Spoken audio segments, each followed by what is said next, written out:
Venezolanos resteados contra la represión. Agosto inicia con movilizaciones en las calles. Confirmado por Petro. La segunda Marquetalia libra una guerra en Venezuela por el control de las rutas ilegales. Estados Unidos se afinca. Recompensa por Nicolás Maduro se duplica a la más alta de la historia y el chavismo se burla. ¿Qué tal, amigos? Feliz viernes para todos. Hoy es 8 de agosto del año 2025. Les saluda como siempre Mildred Manrique. Bienvenidos sean todos a la emisión matutina de noticias de Impacto Venezuela. Antes de revisar las informaciones destacadas, los invitamos a suscribirse a nuestro canal de YouTube, activar las notificaciones, compartir y por supuesto comentar. Ayúdennos a mantenernos conectados con ustedes. Comenzamos. En medio de la persecución a la disidencia y el aumento de ataques contra activistas, sindicatos y familiares de presos políticos han convocado una protesta nacional para este 14 de agosto con varios motivos: justicia, libertad para todos los detenidos por razones políticas, condiciones laborales justas y garantías para ejercer el derecho a la manifestación pacífica, en un país donde movilizarse implica exponerse a las amenazas, a la impunidad y sobre todo a la represión.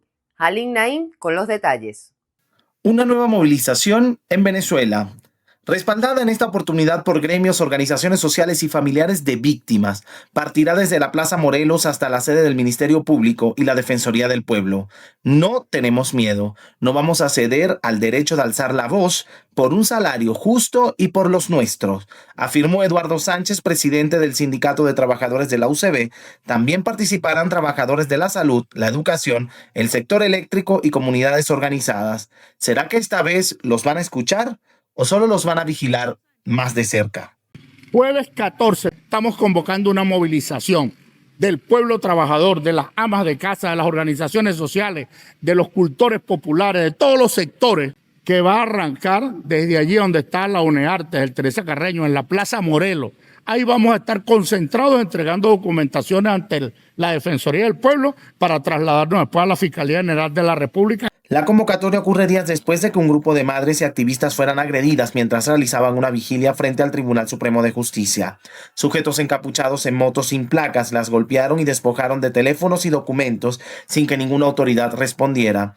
La ONG Provea denunció que ninguna instancia del Estado brindó apoyo a las víctimas, lo que evidencia una política de desprotección y amedrentamiento. Y todavía se preguntan por qué prefieren marchar con miedo que quedarse en silencio. Las madres que están defendiendo a sus hijos detenidos fueron agredidos violentamente. Ponerle freno a esta pretensión del gobierno y acallar la protesta social a través de los golpes, a través de la represión policial, a través de los grupos parapoliciales en contra del ciudadano futuro. Segundo, lograr la libertad de los trabajadores y las trabajadoras que están presos, de la gente que está presa por defender sus derechos democráticos, de la gente que fue detenida injustamente y ahora está acusada de terrorismo, de los periodistas, de los universitarios. Tenemos un país técnicamente preso y esa situación no puede ocurrir. Organizaciones como Foro Penal, Fundarredes y COFAVIC han advertido que se profundiza un patrón de represión selectiva, especialmente contra mujeres que lideran causas humanitarias. Queremos marchar en paz, pero nos obligan a hacerlo bajo miedo, dijo Marta Grajales, madre de un preso político. Los convocantes piden acompañamiento nacional e internacional para garantizar que la protesta no sea criminalizada ni reprimida. Porque la defensa de la Constitución, la defensa de los contratos colectivos y la defensa de las organizaciones sindicales es un derecho democrático. Y su violación es una violación a un derecho humano.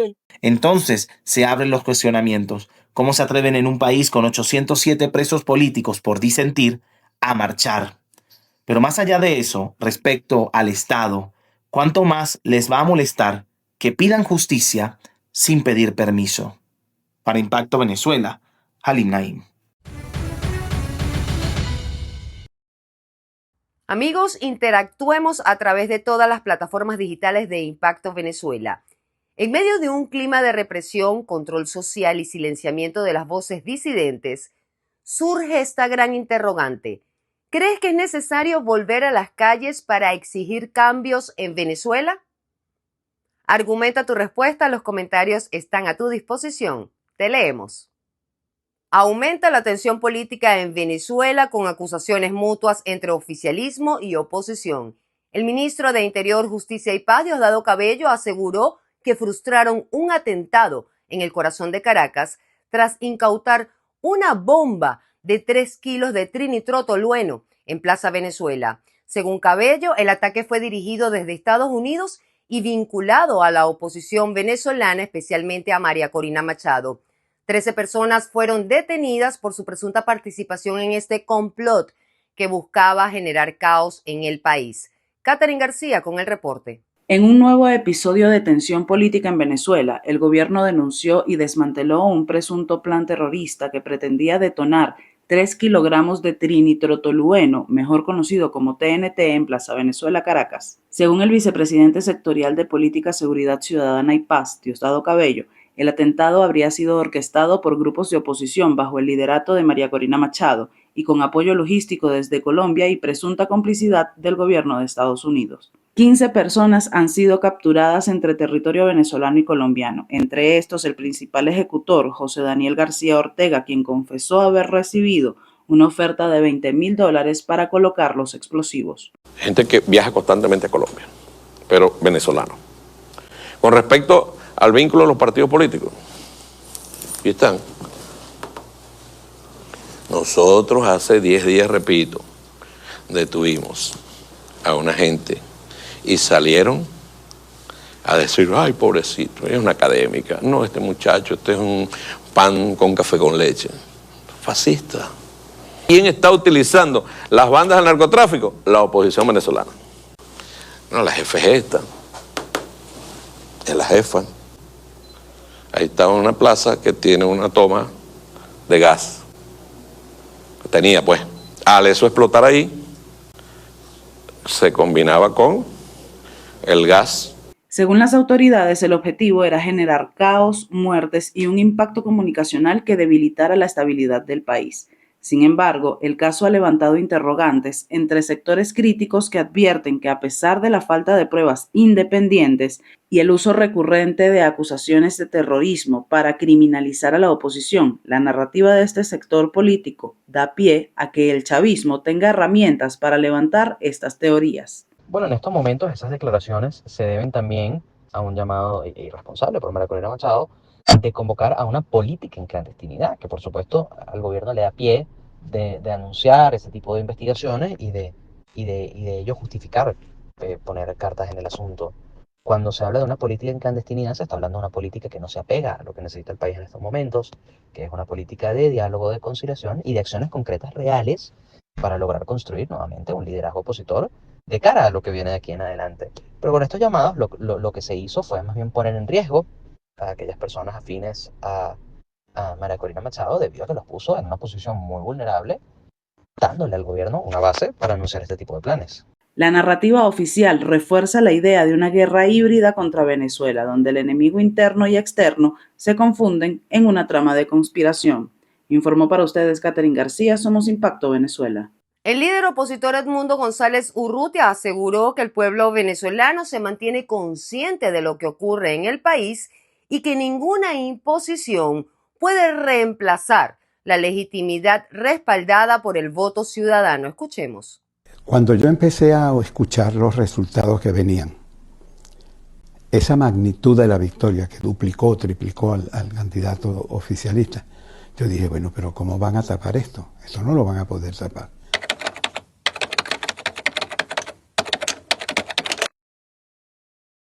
Ustedes ganaron de calle. Así me lo han dicho algunos de ellos. Privadamente, claro. Por supuesto que yo no voy a decir ni quién me lo dijo ni cómo, pero me lo han transmitido. Ellos saben que más del 70% de los venezolanos votaron por nosotros, que había un país que estaba plegado a un cambio, a la noción de un cambio, a los deseos de un cambio. Y por eso fue que nuestra candidatura obtuvo cerca de 7,5 millones de votos, que hubiesen sido mucho más si el voto en el exterior se hubiese permitido. En una democracia gana el que obtuvo la mayoría de votos. Y ahí están. Eso es muy fácil de probar.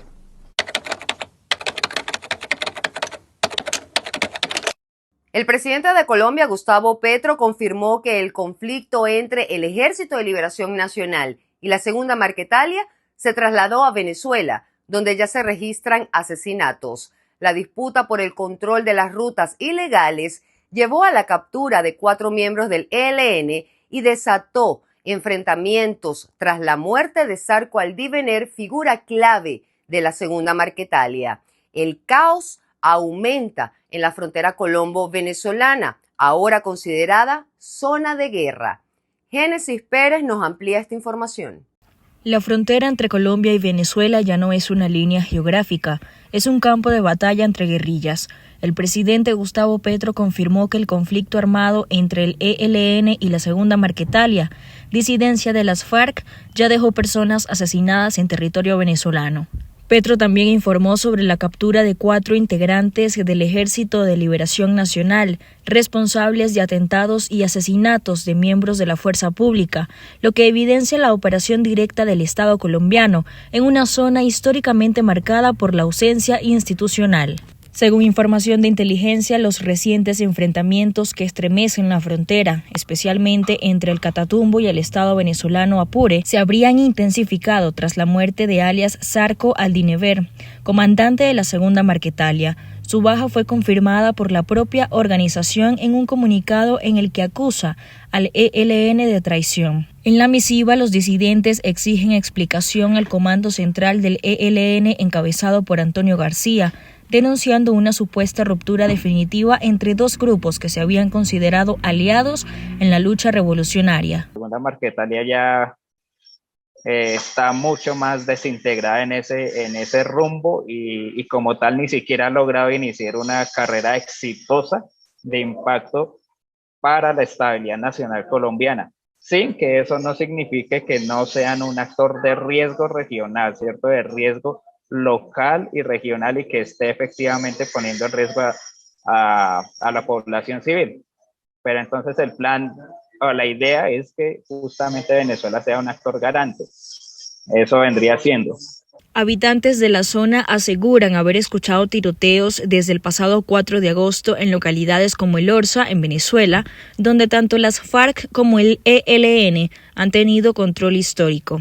Uno de los testigos relató que Zarco Aldívener, quien presuntamente estuvo involucrado en el atentado contra el senador Miguel Uribe Turbay, operaba con impunidad en esa región, ligado al comercio ilegal de oro. Lo que hay que destacar es que las autoridades venezolanas carecen de lejos en tener el control absoluto de su territorio. Es una zona porosa, completamente.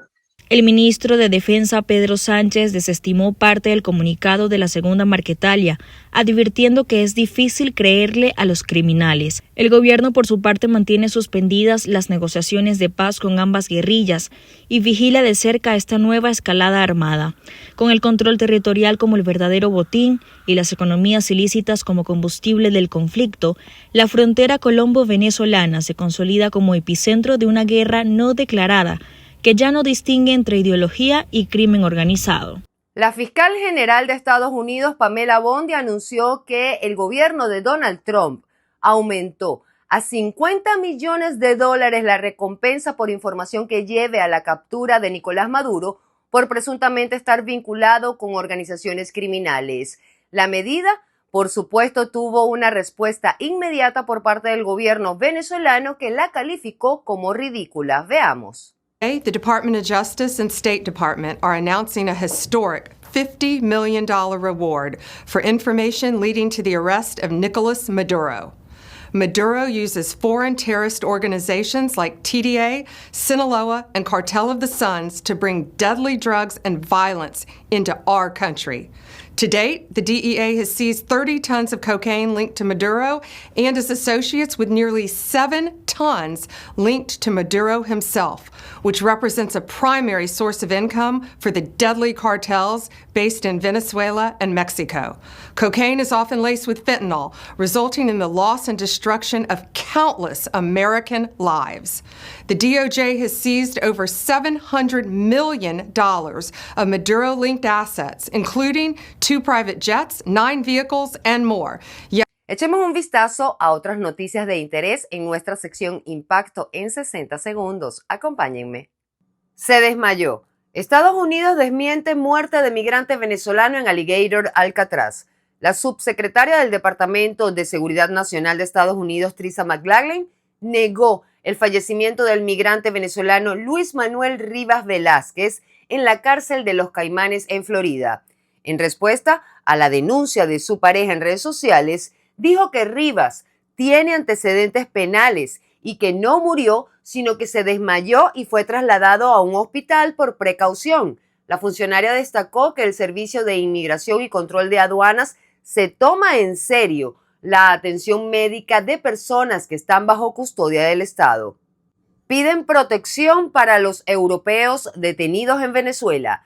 Amnistía Internacional ha instado a la Unión Europea a intensificar su respuesta ante la crisis de derechos humanos en Venezuela, enfocándose en la situación de los ciudadanos europeos que se encuentran detenidos en el país caribeño. Según la ONG, las desapariciones forzadas de estos ciudadanos podrían ser una táctica para ejercer presión política, formando parte de un ataque generalizado y sistemático contra la población civil. Amnistía Internacional subrayó la urgencia de que la Unión Europea actúe en favor de estas personas y apoye mecanismos internacionales de justicia. Amigos, muchas gracias por acompañarme cada día en el noticiero de todos los venezolanos, Información sin Censura. Para más, visiten www.impactovenezuela.com y nuestras redes sociales @impactove. Muy atentos a la programación especial que tenemos preparada para ustedes para este fin de semana. Soy Mildred Manrique, que tengan un excelente descanso. Nos vemos el lunes.